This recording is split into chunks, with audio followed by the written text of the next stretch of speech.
سلام. این جلسه میخوایم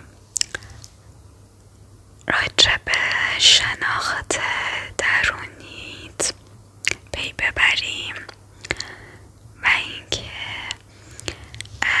ما اینجا سوالای ازت میپرسیم و فقط با آره یا نه میتونی جواب بدی. نه اصلا ما فقط یه سری جواب ازت میخوایم با بله یا خیر که به یه شناختی ازت برسیم. هم درصد صداقتت مشخص میشه. لطفاً همه سوالا رو با صداقت جواب بده چون به نفع خودته و متخصصای ما به این جوابای تو خیلی نیاز دارن. آره عزیزم، تا به شناخت شخصیت کاملت برسیم نیاز داریم که با صداقت جواب بدی. فقط آره یا نه. پس بریم برای شروع سوالاتمون. خب اول سوالاتو برات میخونم تو جواب بده. من مینویسم جواب بده فقط بله یا خیر. اول اسمتو کامل بگو. من مینویسم اینجا چون باید بعدا روش تحقیق کنیم. خب بگو.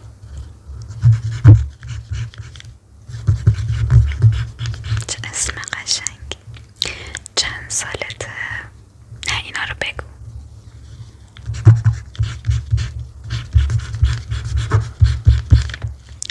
چند تا خواهر یا برادر داری؟ خب الان دیگه سوالای بله یا خیرمون شروع میشه. برای بعضیاش فرصت میدم که فکر کنی اگه نیاز داشتی، اما یادت باشه با صداقت کامل بهشون جواب بدی چون خیلی مهم. سوال اول، آیا تا به حال به خاطر هیچ دلیلی احساس بدبختی کردی؟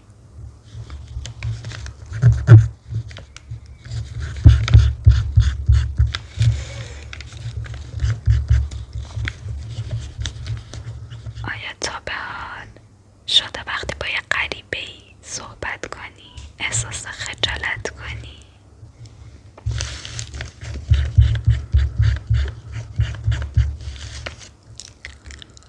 آیا شما اغلب نگران رفتارهای خود با دیگران میشوی؟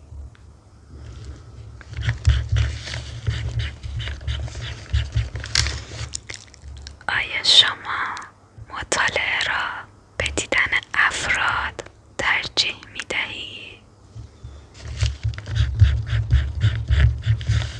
آیا احساسات شما به آسانی جریه دار می شود؟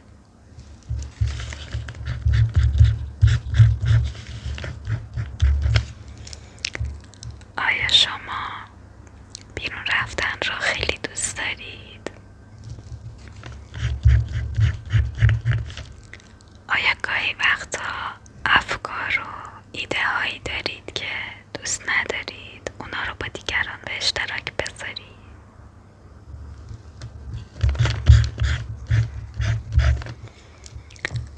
آیا گاهی اوقات تنبل هستی؟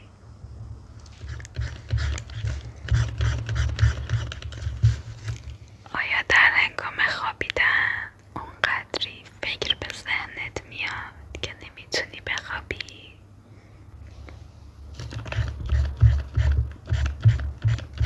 آیا خلق و خوی شما مدام در حال بالا پایین شدن است؟ آیا احساس خوشبختی میکنی؟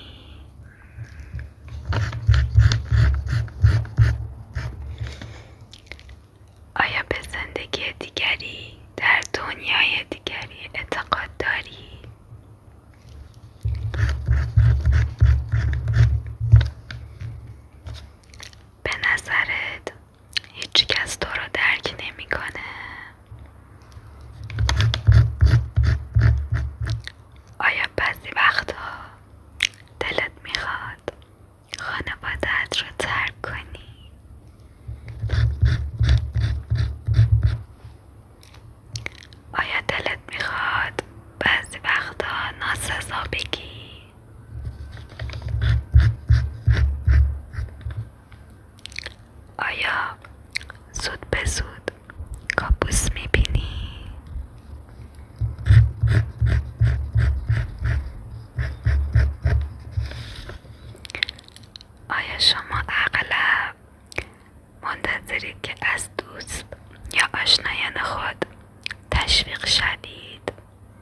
خوشحالی گریه کردی؟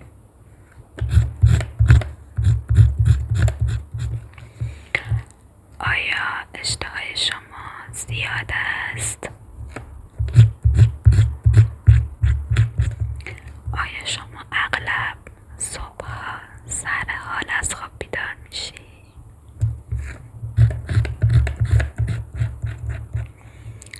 موقع کار کردن فشار و ناراحتی زیادی رو حس میکنی؟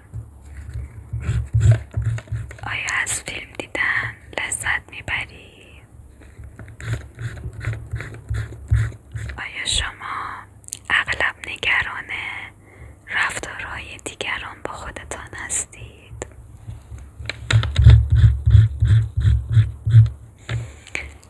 آیا احساسات شما به آسانی جریحه دار می شود؟ خب اینم از سوالای این جلسمون. امیدوارم که همه رو با صداقت جواب داده باشی.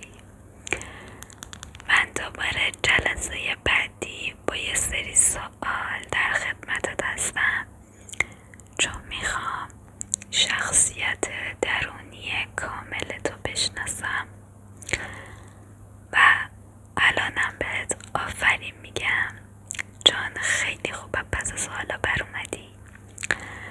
درسته که سوالای ساده ای بود، ولی جوابایی که میدی کاملا تو آزمایش ما به شناخت کامل شخصیتت میرسیم و خیلی خوشحالم که از پسش بر اومدی و جواب دادی. جلسه بعدی سوالای بیشتری ازت میپرسم